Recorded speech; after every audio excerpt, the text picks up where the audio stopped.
I barely rate Rafferty as a fullback, let alone as a centre back.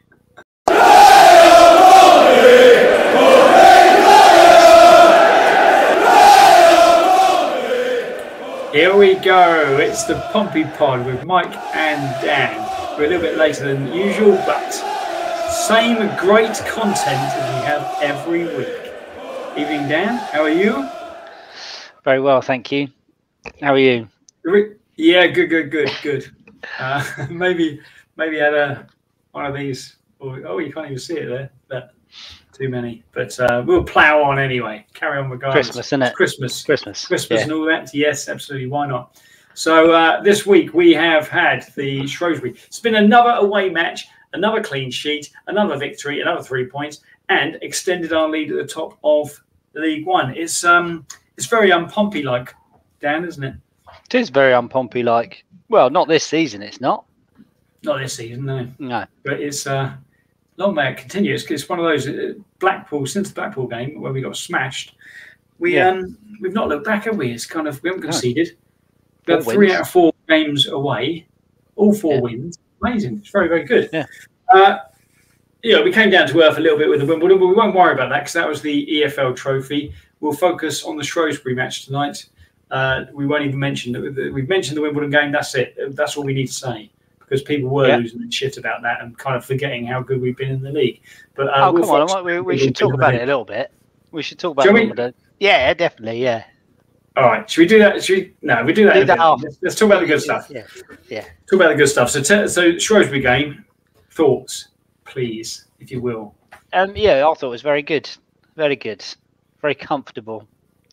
Very professional. And it was very easy, I think. Yeah. I think they just Did you watch it or not? No. Oh, you just saw the highlights.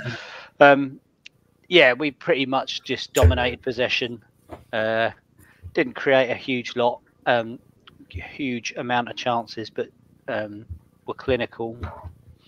But I just thought we just controlled it completely. They couldn't really offer anything, and I think the only negative I think would be that we got into really good positions and were just a bit sloppy in the final third.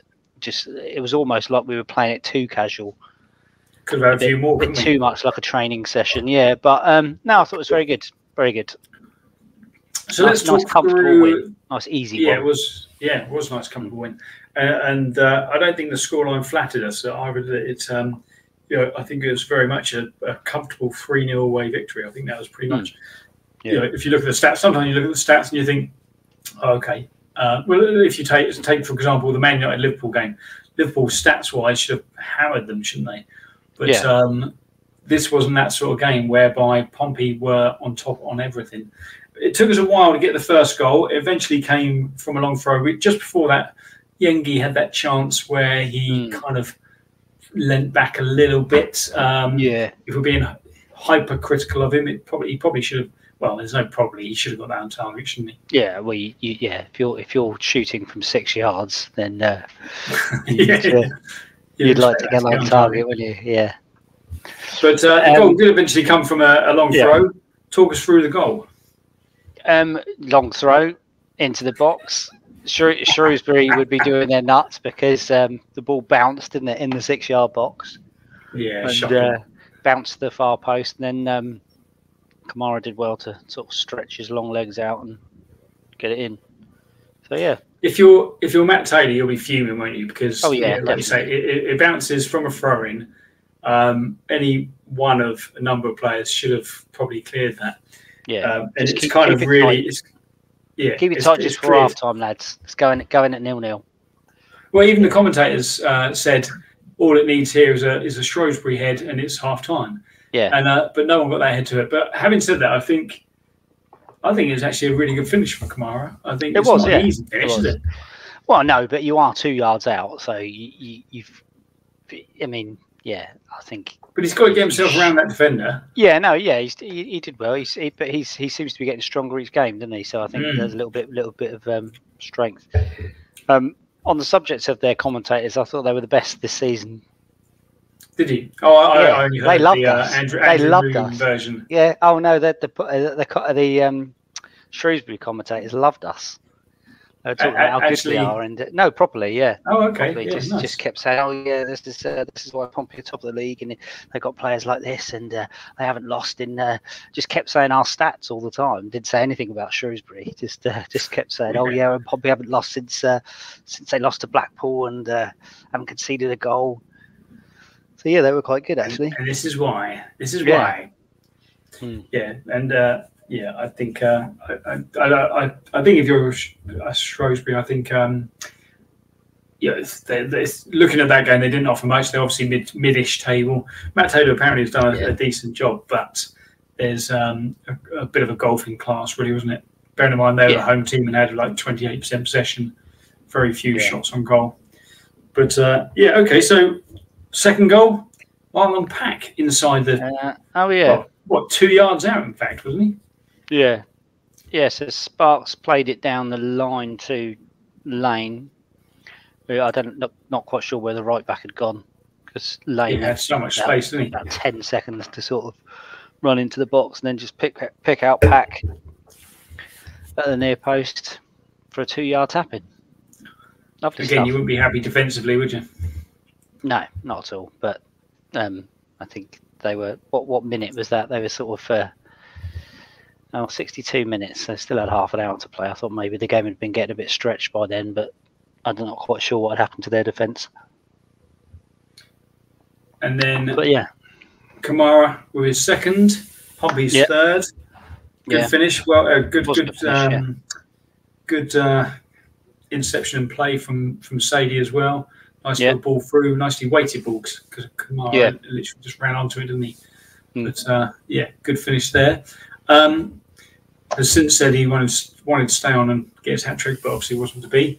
I think the key thing, obviously, it was nice at the end as well with the Matt Taylor getting the appreciation from the Pompey fans. Probably not what you want when you've just been dicked 3-0 at home by a much better team, but I suppose it was nice the fact that he did acknowledge the Pompey fans as well. Yeah, he said he didn't want to, didn't he? He said he didn't want to, but they started putting my name, so didn't have a choice. Yeah. And I suppose you haven't really. I think it would have been, if he had ignored them, it would have been difficult, wouldn't it? But fair play to them. Pretty much as comfortable as you get away wins, isn't it? I know Northampton a couple of weeks ago was relatively comfortable, but I think Northampton at least gave a bit of a fight, didn't they? Yeah, and, there was at no times real, on the break they were right. Yeah, there was no real threat on the goal. I think they had what did they have? A chance in the second half where the guy sort of went through left-hand side of the box and just put it wide. But even then, that was a shot from sort of the edge of the box. So no, it was just very comfortable, really. And it was once that first. I mean, it might have been different if we'd gone in at 0-0 at half time, 0-0. But yeah, I think that first goal just killed it off. So it was quite. Do you think nice it would have been much different though? No, I think we would have still won, but whether it would have been that comfortable if we hadn't got that first goal early in the second half, who knows? Nope. All right, so let's move on. We will talk about Wimbledon then. So it's been all far too positive in recent weeks. Let's talk about the Wimbledon home game. What have you got to say about that, man? Shit.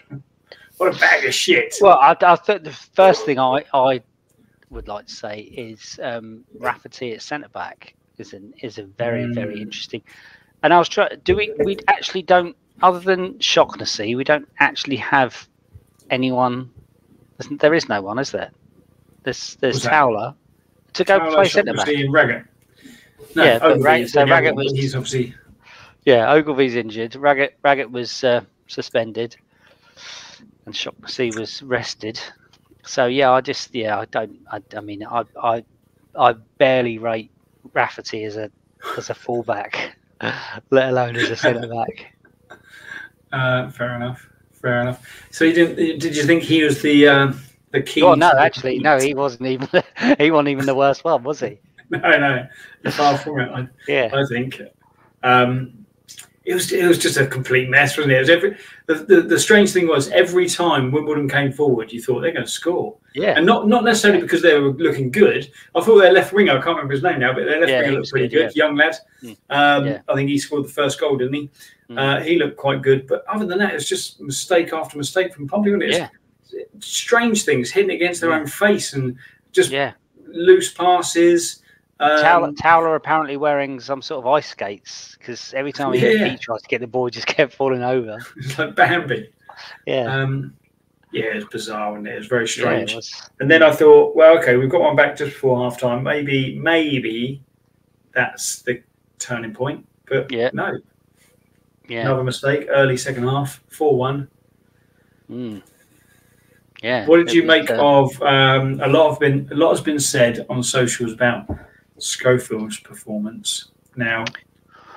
Yeah, so what? I've not seen exactly... a lot of him because I've not watched a lot of the EFL Trophy games. So, but yeah, if I was to judge him on last night, there's only one judgment you can make really. But what would you? Well, what did he do? So what did he do wrong? So there was the goal. Was it the first goal where the good winger cut inside and shot, and I thought he could have done better with that. It wasn't. He tried to curl it into the right hand post, didn't he? Into the far post. He should have saved it. He should have saved it. So I think he should have done better with that one. And then what did we have?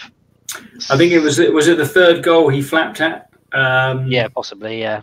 And on the corner, he kind of flapped at that. I think he could have done better on the fourth. The fourth, we're now getting very hypocritical, but I think, but certainly goal 1 and goal 3, you could say the first goal he definitely should be saving. The third goal potentially might have got a little nudge, so you could say, but even then, I don't think it's that difficult a claim from a corner. No.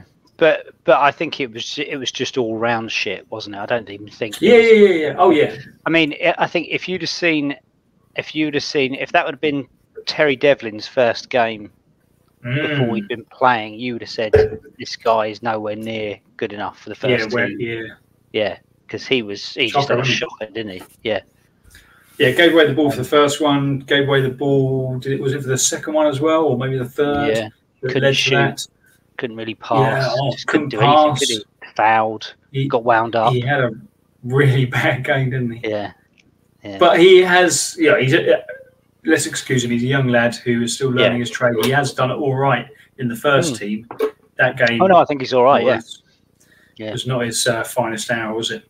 No, but I think it was just an all-round poo game, really. Yeah, I think Fowler had a bit of a mare. Swanson constantly. Oh, Swanson, I thought was position terrible as well. I thought Swanson was terrible. In fact, I think since the Tottenham game, he sort of reached some sort of amazing heights against Son in the Tottenham game, and then since then he's not really already done much. Progressed, no. And last night was a bit of a shocker. You could say across the team, though, couldn't you? Really, that we weren't great. Yengi, for some reason, couldn't get hold of the ball. Yeah. I thought Sadie wasn't his usual self. He was getting bossed off the ball quite easily on occasions. That's very much opposite of his normal game, isn't it? But there you go. I think Wimbledon did well. I thought they played well. I thought they counter-attacked very well and utilised they'd clearly done their homework and knew that Swanson was going to go up, so they attacked quite regularly down the left. Yeah. And obviously knew that the fact that Rafferty wasn't a centre-back, so therefore, it's going to create another gap. But anyway, that's it. We're out of the EFL Cup. Never mind. No. It's certainly not as bad as, I'd definitely take, even going up in second over the EFL. I'd take I'm not going up for it by the playoffs, going up full stop. Yeah. Then going to Wembley for the EFL. Oh, yeah, of course you would, yeah. For sure. Right, Fleetwood at the weekend, Dan. We are now entering a period of 4 games in 9 days.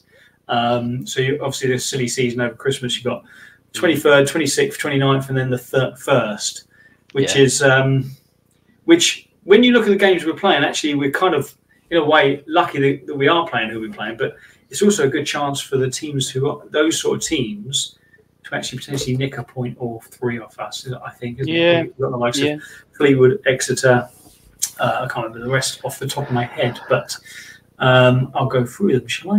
Here we go. Fleetwood. Yep. Bristol Rovers. Bristol Rovers, yeah, I think that's the tricky one, isn't it? Coming just a couple of days after Fleetwood. Then we've got Exeter, I think, isn't it? Or is Exeter New Year's Day? Exeter, and then New Year's Day is, of course, Stevenage at home. So Stevenage, after that run of 4-8, everyone's in the same boat. They've got to remember that. Everyone else has 4-8 as well. Yeah. With the exception, actually, of Derby and Lincoln, who play a little bit earlier. They play on Thursday. Yeah, so, I mean, Fleetwood, we should be beating them, shouldn't we? Third from bottom. They look like dog food, don't they? Yeah. At home. But then again, they're the teams we struggle against, aren't we? I mean, don't we? So, Cheltenham, at home we drew 2. Exeter at home, we beat them 1-0, wasn't it? That was the one on Sky. Yeah. But those games were all earlier in the season, though, weren't they? They all were, early in the season. Yeah. But I don't know. I just think we seem to do better against teams that attack us. But we will see. We will see. I mean, we should be all right against Fleetwood at home. Fleetwood's form. Fleetwood's form. Do you want to know? Do you know? Go on then. Okay, so last game out, 1-0 defeat to Peterborough. Before that, 3-0 to Northampton, lost. Before that, 3-0 loss to Wigan. Before that, 3-0 loss to Stevenage. So 4 defeats in a row without scoring. Before that, they then won Exeter. But not against terrible teams, you'd say. So I mean, Peterborough, good side. Peterborough decent, yeah. Stevenage good. Northampton can go either way. Yeah, I guess. But they're in the bottom 4 for a reason, aren't they? I think. Yeah. Minus 17, 1-4 all season. I'm putting us down for that. Yeah. What was our? Were we 3-0 at their place? Was that 2-3? What, earlier in the season? 2-0 last season. 2-0 last season. Colby Bishop and Joe Piggott. Guess who got sent off in that game for Pompey? Oh, that's right, because we were 2-0 and comfortable, weren't we? And then the little angry Welshman got sent off. 63 minutes and 68 minutes, 2 yellow cards for Joseph Morel. That's right. I recall. Yes. I think we're going to win. I think we're going to win comfortably. Well, we should do, shouldn't we? We've got strikers coming out of our ears. Yeah, we're going to come on to that, actually. But yes, we have got strikers coming out of our ears, both on form-ish. Yeah. Let's talk about now. Who do you play? Who do you start against? Because the fact that Yengi came off after at half-time, would suggest that he's in the reckoning, don't you think? Okay. Go on. Right. I had. Or is it your boy Bish? No, my boy Bish. Yeah, I had my reservations about Yengi because I hadn't seen him play. I didn't see him play before his injury. And then when he came back from his injury, I saw him play and I just thought he doesn't seem. I don't know. He didn't. I think I said, didn't I, a couple of weeks ago that I wasn't overly sure about him. And then he played the Bolton game, which changed my mind completely. I just thought, yeah, he's got it. He's battling away. But then I saw last night's game, and my control is better than his, even at this age. So, yeah, I don't know. I think, yeah, if he plays, it's difficult. If he plays like he played against Bolton, then yeah, you'd have him in the team. But if he played like he played last night, then you'd want Bishop there. But I think they're quite similar. I mean, yes, Yengi's quicker. He'll go in. He'll sort of run in behind the defenders, chase balls down. Bishop's more of a hold the ball up type of player. So it depends what you're going for, really. But when you think about it, if you're playing Fleetwood, who are going to come and sit, you don't need a player going in behind because there's not going to be any space to go in behind, is there? So if you think about it from a tactical point of view, excuse me. If you think about it from a tactical point of view, the likelihood is, I think, Bishop's playing. And I would go with Bishop anyway, personally. I think I think if you compare the two, I think I like Yengi. Don't get me wrong, but I think a little bit like Sadie. For me, he's currently better as an impact sub. Maybe last 20 if we're chasing the game, last 15, last 20 if we're chasing the game. He's got that little bit of physical presence and pace about him. But I would, as things stand, I would start with Bishop. If Bishop's fully fit, Bishop starts for me. Yeah. He's our best striker. I honestly, I don't mind either way, but I think it would be Bishop. I think one thing we do know is that we definitely won't be playing two up top. No. Because I've got my formation and I'm sticking to it. Unless we're 4-2 down in the cup or 5-2 down in the cup, I am not changing my formation at all. No, that's not going to happen, and it's worked. So why would you? It's working, and if you look at the players who are kind of most in form, you'd say it's those wide attacking players, Kamara and Lane. So therefore, why would you sacrifice one of them? I suppose you may be sacrificing Robertson, but I suppose behind, but potentially to play two up top. But actually, Robertson is also one of your informed players. So I would go with what works, and it's working at the moment. So why not? So we are, as we stand, 21 games in, 48 points, 7 points clear of Peterborough, also on 21 games. The only team with a game in hand is actually Bolton, but we're after the hiccup at Black and Derby, But and Derby are actually reasonably on form, aren't they? But that's the, you can't, you couldn't have expected this after 21 games, could you? Look at the beginning of the season, even looking after the first 6-7 games. Even before the Bolton game, the fact that if they'd won, they would have gone top. Yeah, with a game in hand. With a game in hand. And then all of a sudden, 2 or 3 games later, we are now 9 points in front of them. And it is 9, isn't it? Yeah, 9 points in front of Bolton. And also +5 goal difference. Bear in mind they were +8 before that game. Yeah. On us, we've had a swing. Excellent. It's good stuff. It's good stuff. What are you going to go on? I'm going to put you on the spot. What's your prediction for the weekend? Fleetwood. Well, I'd like to say something like 4-0. But I'll just go with a comfy 2-0, please. Okay, I'm going to go for a ballsy 4-0 then. I'll go for your 4-0. I'll stick my head out. My neck out. All right. Dan, have you got a little game? Oh, I've got an incredible game. Incredible game for you. Do you want to lead with yours? Shall we? I've got a little mine. So mine's same format as last week. I'm going to give you a little bit more time. I'm going to give you maybe 4 minutes this week. But okay. Go on, we'll lead with yours. I've just got some good old-fashioned Pompey quiz questions. Oh, good. I'm good. But I know how you love things like word games and letters and things like that. So so what you need to do is each answer, the first letter of each answer, I want you to put them all together, and they will spell a word or words for you. Good. Okay, so if I want the name of a player, it will be the first letter of the surname. If I want the name of a team, it will be the first name of the. So if it's, I don't know, Manchester United, it'll be M. Yes. Okay. Understanding. Okay. Right. Okay. Yeah, so your first question. Yep. And you can come back to questions if you're not sure. So, number 1, who was Pompey's first £1 million signing? There's no multiple choice. I want to say Rory Allen. I'll say Rory Allen. It's correct. All right. So that gives you an A. Very good. Right. An A. Question number 2. Which Irish left back was Pompey's player of the season in the 2016-17 season? Oh, God. Oh, Edna Stevens. Edna. What's that? Stevens. Stevens. Edna. Edna Stevens. Edna Stevens, that's right. Yeah. Edna Stevens. Yeah, Last of the Summer Wine. The pronouns. Right, yeah. So that gives you an S. Okay. Right. Who scored? They're all general, these questions. Who scored the winning penalty at Wembley in the 2019 EFL Trophy final? Oh God, what's his name? Tall fella. Oh, I can't think of his name.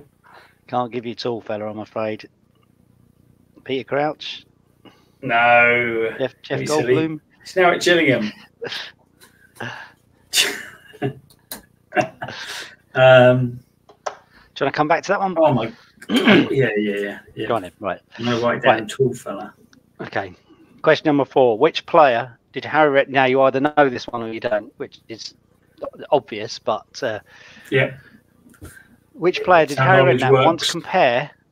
Yeah. Which player did Harry Redknapp once compare to Franz Beckenbauer? Oh, Lassana Diarra? No, and it was an extra clue was it was in a game in 2002, a 1-1 draw at home to Burnley, where this player came on as sub and played like Franz Beckenbauer, apparently. Can you come back to that one? I'll give you a hint. It's really, really hard, this one. Stupidly hard. Okay. Good. In that, if you named 50 Pompey players, you probably wouldn't get it. I can picture the tall fella, but I just can't get his name. Oh, okay. Yeah, well, it's all right. Keep thinking. Right. Question 5 is extremely gentle. Ready? Which current high-flying championship side contains 4 ex-Pompey players? Oh, Ipswich Town. Very good. There you go. Got yourself another letter. All right. Yep. In Pompey's, question number 6, in Pompey's 1993 playoff losing team, who wore number 5?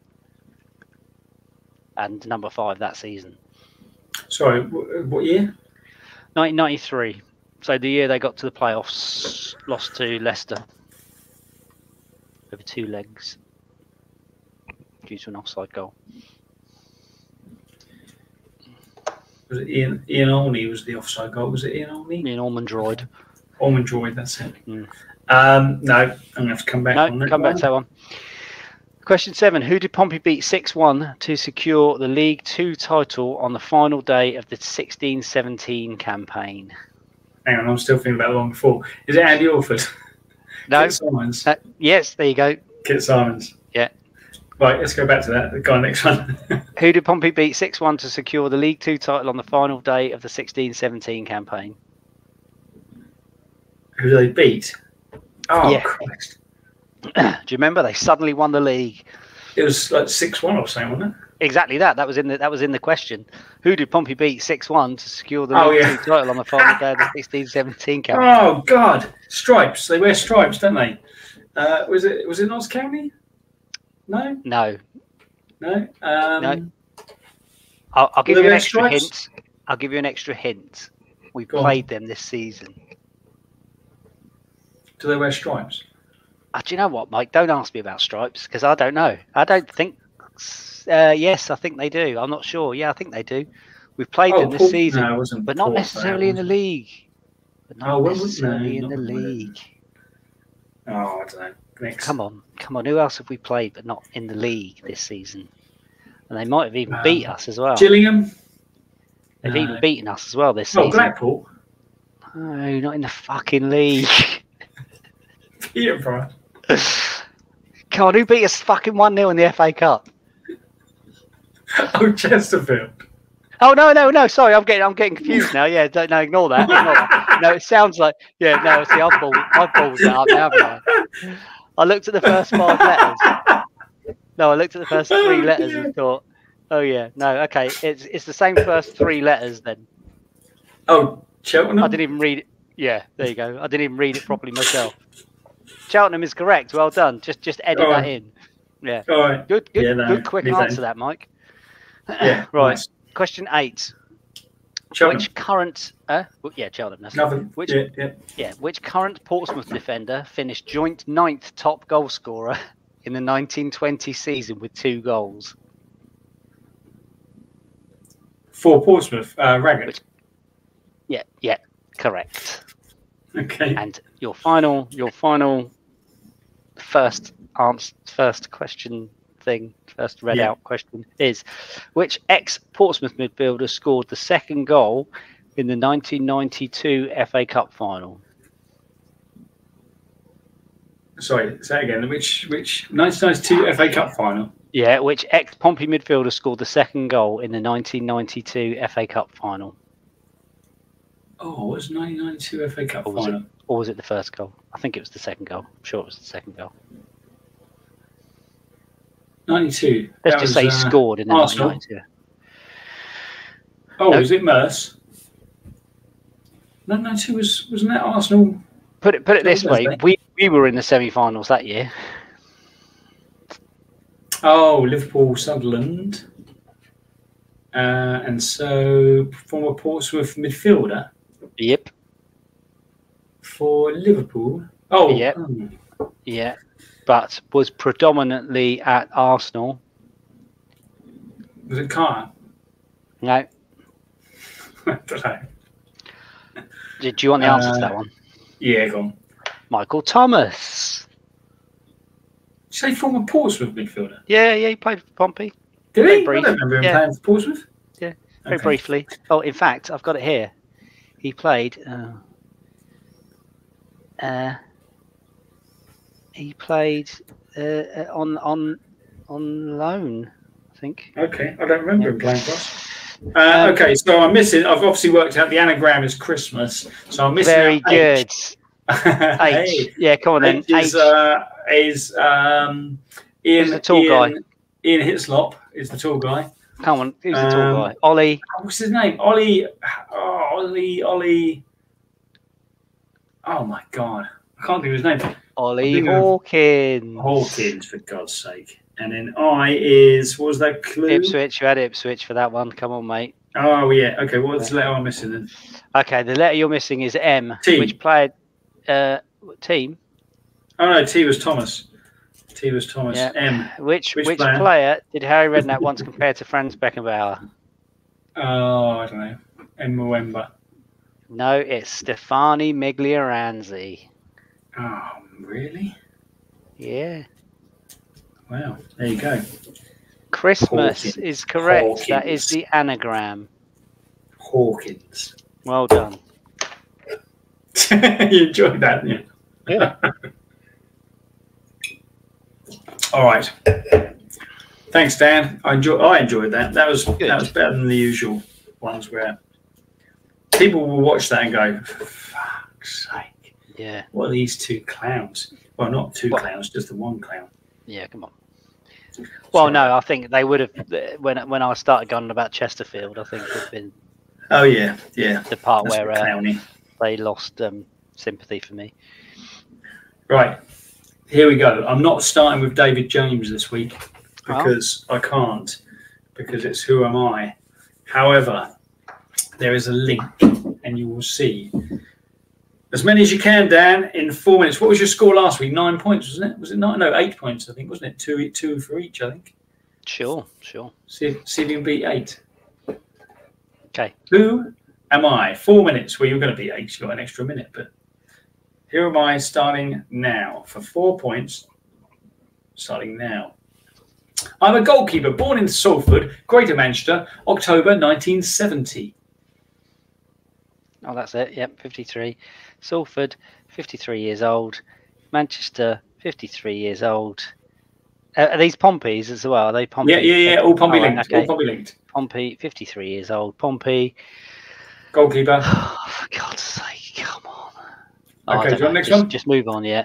I started at Coventry before moving to York City and Bury, where I played over 400 matches between these two clubs before signing for Charlton.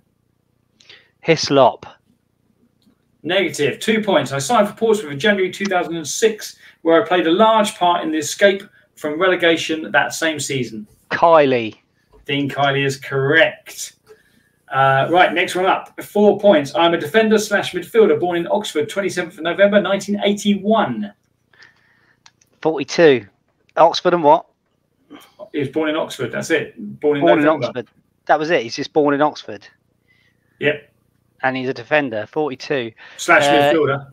/ midfielder. It's Matt Taylor. It is Matt Taylor. 4 points. Get in there. Next one. Here we go. For 4 points, you're going well. English forward, born in Leighton Buzzard, February 1957. 57, that makes him 66. Leighton Buzzard. Oh, 66 is so hard, isn't it?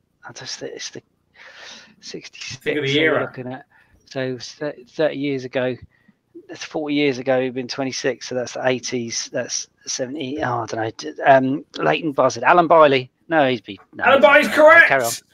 Oh, come on! Okay, next one, 4 points. I'm a midfielder born in Dublin, 1981, August. Doing well, 10 points so far. 42. Who else is 42? Matt Taylor. Alan McLaughlin. Incorrect, 3 points. After 5 years and no games at Celtic, I spent 8 years at Coventry, 4 years at Sheffield United. Well, say that again. It broke up. It broke up. Say that again. After 5 years without playing a game for Celtic, I spent 8 years at Coventry, 4 years at Sheffield United. Then I signed for Portsmouth in 2015. 2015. Plenty of time. Sheffield 1.5 minutes. Born in Dublin. Michael Brown. Okay, no, 2 points. My head's I captained Portsmouth to the League Two title in 2017. Oh, Michael Dorr. Michael Doyle is correct for 2 points. Yeah. Next, 4 points. I was born in Adelaide, Australia, January 1999. 24. So it's either Yengi or Robertson. Let's go with Yengi. Yengi's correct. Yeah. Last one for you. Isn't it? 4 points. I am a winger born in Saint-Detroit on the French island of Réunion in May 1975. 75, 50, 48, 75, 50. Oh, come on. French. 41 seconds. 41 seconds to go. 48. French wing. John Utaka. Oh, no. 3 points. I started my career at Montpellier before joining PSG in 99. I then spent 5 years at Newcastle from 2001. Loa. No, I spent a few months on loan at Pompey in 2005-06, where I was absolute tripe. Yeah, Laurent Robert. Laurent Robert is correct. You had 13 seconds to go. I have no more to give you. You've cleaned it out. And what have you got? You've got 2 points there. You got 4. You got 2. That's 10. You got 4. That's 14. You got 4 again. No. Yeah, 4 to 4. Yeah. So 4, 18, and 2 points there. 20 points, Dan. Get in. Imagine if we had something to compare. Imagine if we had something to compare it to, eh? It's very good. It's very, very good. That's good. You got 3 4-pointers there. Yeah, who was that? Alan Bailey and Yengi. Yengi was a bit of an easy one, I thought, but I thought I'd throw in. I'm surprised that you're Bailey first off, though. Well played. Yeah, thank you. That was that's made my night. That's made my Christmas. Yeah. Very well done. Very well done. All right. Okay, so that does wrap up this week's Pompey Pod. We will be back on Christmas Eve, actually, this year. We will have a fairly short episode on Christmas Eve, reviewing the Fleetwood match, and then we will be back a week later with a plethora of games to look at. Did you just say we're going to be reviewing Fleetwood Mac? Fleetwood Mac, yeah, we will. Okay. We will be back with the Fleetwood game on Christmas Eve. Until then, this has been the Pompey Pod. Thank you very much, and good night. Thank you.